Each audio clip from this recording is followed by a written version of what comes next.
66 West, a drama, written by Christopher Willis.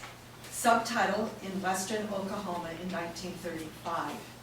Outside the farmhouse, it is daytime. Dust devils twist across the lifeless Oklahoma landscape.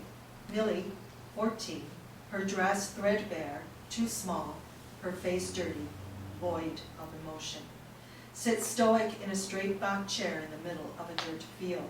Subtitle, 2 days earlier. Outside the farmhouse, it is daytime. Millie dances barefoot across the dried-up acres that were once the wheat fields of her family's farm. She carries a book from school. She is happy, singing. California, here I come, right back where I started from, where bowers of flowers bloom in the spring. Each morning at dawning, birdies sing at everything. A run-down farmhouse comes into view, the sky darkening beyond. A cloud of dust trailing a far-off car. She goes into an exaggerated Al Jolson impression. A sun-kissed mist said, don't be late, that's why I can hardly wait. Open up that golden gate, California, here I come. Inside the farmhouse, time continues. Inside is a barren as the fields outside. Pa, 40, looks 60, ragged pants suspended over a dirty red union suit, paces anxiously. Ma, 32, slim from not eating, a simple mended dress, watches Millie from the kitchen window and forces a smile. Look at Millie. She hasn't got a care in the world. Pa glances out the window. She ain't got the sense God gave a mule. Pa sits in a straight back chair at the table, lowering his head into his palms. She deserves more than we can give her. We gave her life, didn't we? Seems we can't pay the mortgage, nothing but spuds and dried up prairie grass to eat. I got no job. Ain't nothing left to give her. Been thinking about sending her to live with my sister in Bakersfield. She's got a job in a hotel. Maybe get Millie one? What good's that do us? Millie enters.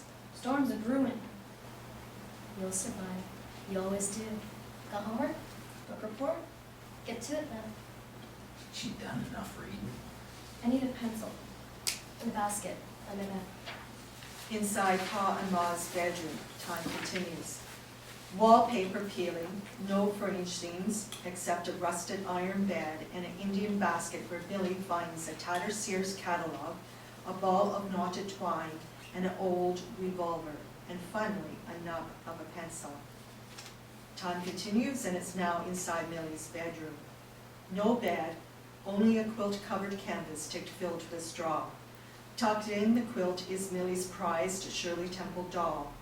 2 postcards against the wall, one of Clark Gable, the other blocked letter California across a field of oranges. Millie cradles her doll. Hello, Shirley. What did you do today? Oh, is that so? All the way to Hollywood? I'd love to go. Be in a picture show with Mr. Clark Gable. I think so too. Guess you never know. Me, a book report. The Good Earth by Miss Pearl Buck. You look sleepy. Millie lays her doll down. The light is dwindling. She writes on a single sheet of paper, The Good Earth by Pearl Buck. Finds her place in the book, begins reading. A clap of distant thunder startles her. She reaches for her doll to soothe her fear. Nothing to fret about, Shirley. It's just St. Pete bowling with the heavenly host. It is present day outside the farmhouse.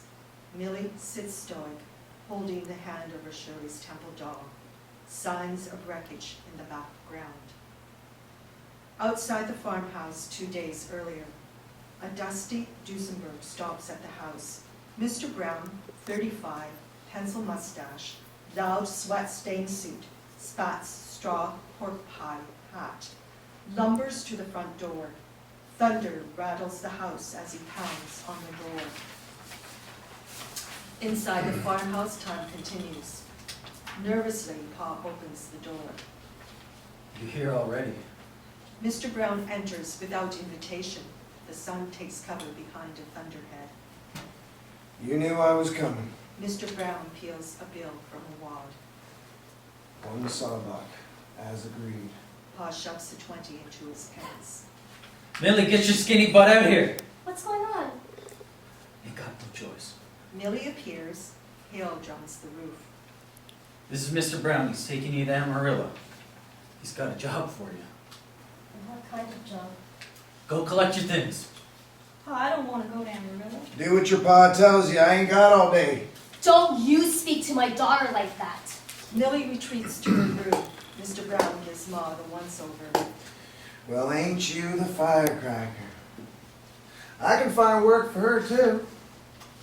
It's my wife. Mr. Brown gets closer to Ma, smells her hair, cups her breast. Little small. Could use a good bath. I give you 30 for this one. Ma pulls away. Mr. Brown pins her against the kitchen sink. Of course, I gotta sample the goods first. Mr. Brown removes his jacket. The wind slams the front door open. The room fills with dust. Mr. Brown presses his body against Ma, slobbering his tongue across her neck. The door is set closed. I think you better leave. Not till I get what I came for. Mr. Brown slides his hand inside Ma's dress, tearing it. You know what? Forget it. Here's your money. Deal's off. Pa throws the money on the table. Mr. Brown ignores Pa, unbuckles his belt. Thunder shakes the house. A flash of lightning illuminates Ma's desperation. Jethro! Pa punches Mr. Brown with no effect beyond interrupting his weight. A backhand sends Pa to the floor, smashing the kitchen table. Ma screams. Struggling to his feet, Pa swings a table leg, staggering the larger man. Ma breaks free. Mr. Brown bear hugs Pa, cracking ribs. Pa falls to the floor with a whimper. Mr. Brown kneels over Pa, pummels his face, blow after bloody blow. Pa stops moving. Ma swings a cast iron skillet. Mr. Brown blocks the blow, grabs the pan, kicks Ma across the room. He raises the skillet, intent on finishing Pa. Outside, a twister touches down, churning up the lifeless landscape. Inside the farmhouse, the locomotive roar of the tornado fills the house. Millie fires 3 shots into Mr. Brown. The present day outside the farmhouse. Millie remains stoic, the pistol tucked into the folds of her dress. 2 days earlier, the twister heads for the house.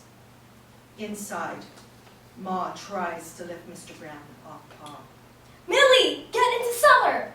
Millie pauses, starts for her mother. Go, now! Millie steps inside the cellar door. Ma pushes Mr. Brown off Pa, drags him by the arms toward the cellar. Hurry, Ma! The tornado strikes, tearing the house to pieces. Suddenly, Pa, Ma, Mr. Brown, and the kitchen are gone. The cellar door slams, knocking Millie down the steps into blackness. Outside the farmhouse, it is present day. Millie sits stoic. Pa's body is suspended in a leafless tree. Ma's body twisted and broken face down in the dirt. The house is gone, a debris field stretching a half mile. No sign of Mr. Brown, except his Duesenberg parked 20 feet from the wreckage undamaged.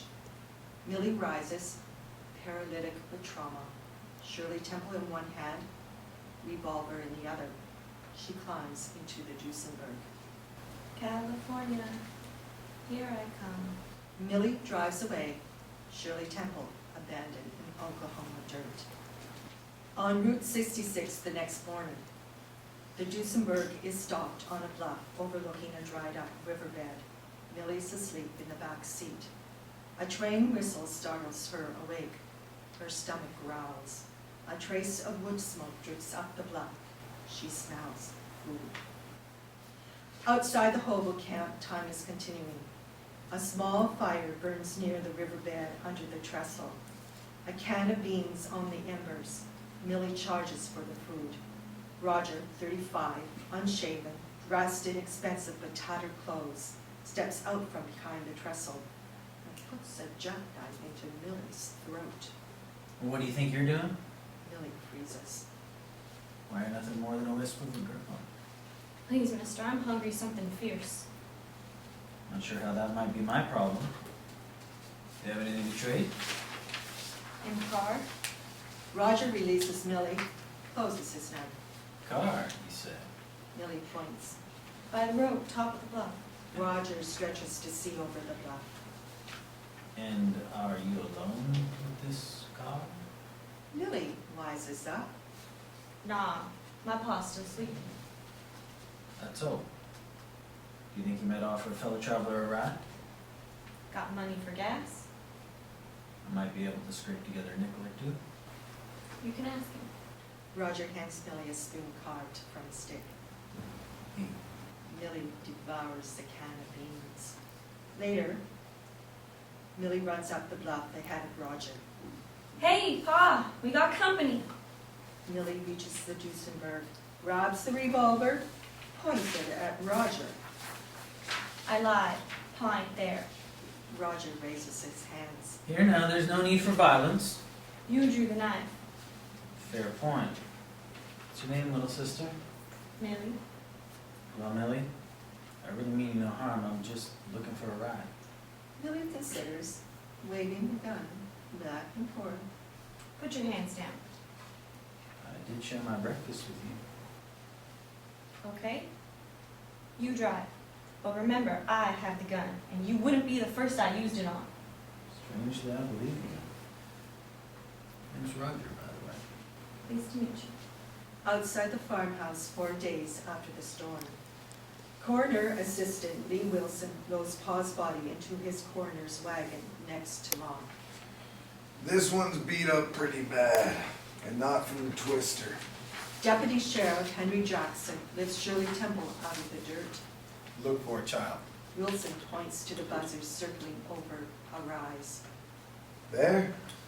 Outside the farmhouse, minutes later, Shirley Temple in hand, Jackson discovers the buzzard-packed, decomposing, face-down body of Mr. Brown. Another storm fatality. Jackson covers his nose with a handkerchief and rolls Mr. Brown.